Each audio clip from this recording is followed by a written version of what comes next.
to stop. I'm running you by facts on female circumcision, or genital mutilation as you call it, and I hope that you would understand, as I also now understand, and actually campaigning for ending FGM in Nigeria. It's really a horrible thing. You know, we have great. Now let's start off. Female genital mutilation, will be streaming this down to Nigeria. It's also done in some other countries in the world. You'll be shocked. It's not just a Nigerian thing. In Africa, so many countries still perform female genital mutilation in varying degrees. In Nigeria here, we still have states. Some states more prone. You have more occurrences in certain states than in others. But here, let me tell you, in case you still don't understand what I'm talking about. Now, female genital mutilation refers to any cutting or removal you do to the female genitalia that is not for a medical reason, or that is for a cultural reason. There is no medical backup for doing this. You know, we just do it because we think it should be done. In some cultures, some people will say, if you circumcise a girl child, then she would not be promiscuous. You know. And according to research and findings and discussions, we see that actually, quote unquote, circumcising, we'll call it mutilation, because you are actually just distorting the way the whole place should look like. And it's a vital organ, the clitoris, which is cut off. Sometimes the female genital is sewn up, sometimes it's totally cut off. You have to just go online and read up and see varying degrees, some very horrifying degrees of mutilation done to women in Nigeria, across the world. In Europe, in some parts in the East, you find migrants from Africa who have gone to these areas, who then now perform female genital mutilation. They still think it's important. So please tell me, 081-870-69979 or 081-333-13172 are the numbers to call. Share with me in your culture. Tell me where you're from and what culture is yours. Why do you still perform female genital mutilation over there? Now, female genital cutting, also known as mutilation in Nigeria, accounts for the most cases worldwide. This is according to Wikipedia, and the practice is considered harmful to girls and women, and also a violation of human rights. Now, people have been asking for legislation on the federal level, you know, for offenders. So if you're caught, it's actually unlawful, but we're waiting that states across the federation will also pass it into law, such that if you're caught doing this to a girl child, you can be arrested or you can be jailed. You know, yes, it is criminal to do it because it's not healthy, it's harmful, there's no medical benefits, there's more harm done than good. Sometimes it affects reproduction later in life, it affects satisfaction later in life, it affects emotive well-being. I mean, many people will need reconstructive surgery to make them look like they really should be. So it's more harmful than it is good.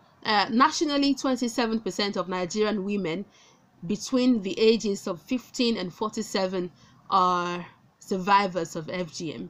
In the last 30 years, prevalence of the practice has reduced in half of areas in Nigeria.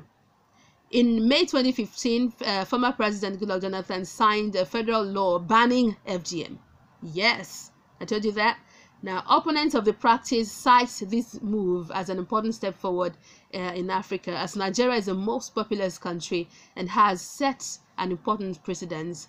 Though the practice has declined, maybe due to that law, scholars say a cultural shift is necessary, which is why we're talking about this, as the new law would not singularly change the opinion of people. So there is a law, good, but how do we translate the law into reality? So we still need to talk about this in our families, you know, at different fora, and see that there is more harm done than good. I'll take a break. I'll be back to take your calls. Stay here.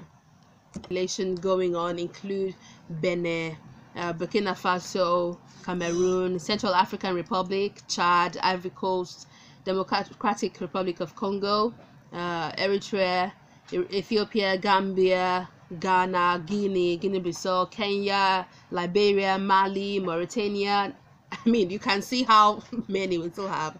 Somalia, Sudan, Togo, Uganda, amongst others. Nigeria, of course.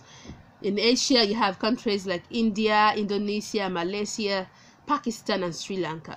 In the Middle East, Yemen, Oman, Iraq, Iran, and so others. In Eastern Europe, Georgia and Russia. In South America, Colombia, Ecuador, Panama, and Peru.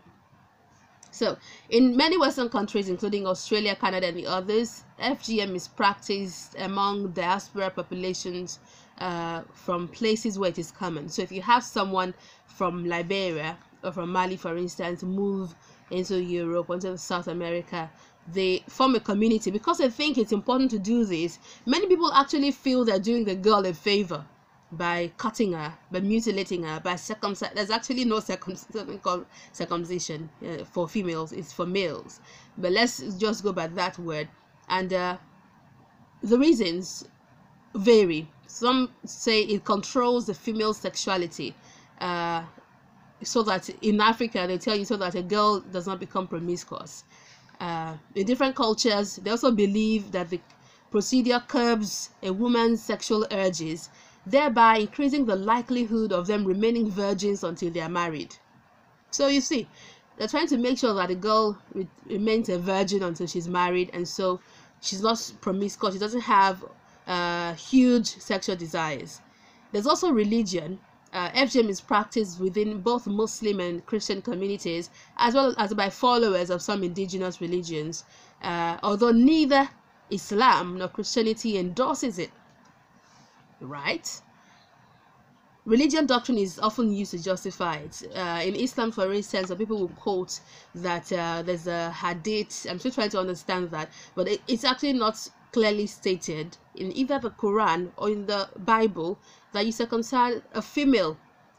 I mean, there are clear instructions for the male, and for the male it's just clear, it's just the prepuce, that's the covering, it's not a major organ that you are removing. For the woman, what is cut is a major organ, which affects her sexuality, which affects her mental health being, in some cases affects her reproduction. So it's massive. I mean, it's not just some places, for instance in Ekiti, it's called Shishewa Fomobiring. That means beautifying the girl child. So they think they're beautifying the girl, when actually they're cutting an important organ in a girl. So it's doing more harm than good. There's also social obligation, partly because of its association with religion. Many societies consider FGM as an essential part of raising a girl and preparing her for womanhood and marriage. So in some cases it's done in the pre-teen years, some just before you go.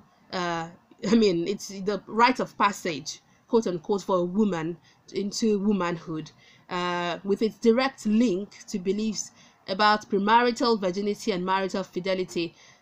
In some places there's a social pressure to adhere to the practice. I'm even told in some places when they're going to have this rite of passage, quote unquote, I mean, it's like you're having a traditional marriage for your daughter, because once you go announce to the town that, oh, I'm going to have FGM for my daughter, who is not a small baby, it's probably in her 20s or late teens, people start bringing gifts, you know, for the girl, bringing gifts. I mean, it's something celebrated, you know.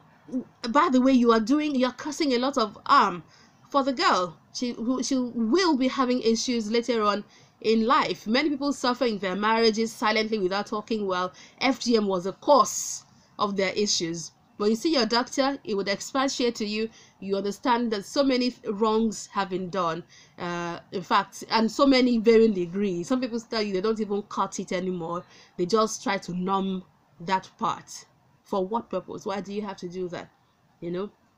And in some places, remember, because they're doing a massive cutting, they're using the same instrument to cut all of them. You have to hold down a girl with force. You might break her arms or her bones, because she will struggle. When you're cutting a grown girl without anesthesia, you know, you can feel the pain. There's blood, there might be bleeding, over bleeding. There's a story of a baby that bled to death, a baby. because the mother took her to, you know, some of these birth homes to have circumcision done to her. She bled to death, a little baby, because you won't take in a hospital. It won't be done for you because it's illegal. So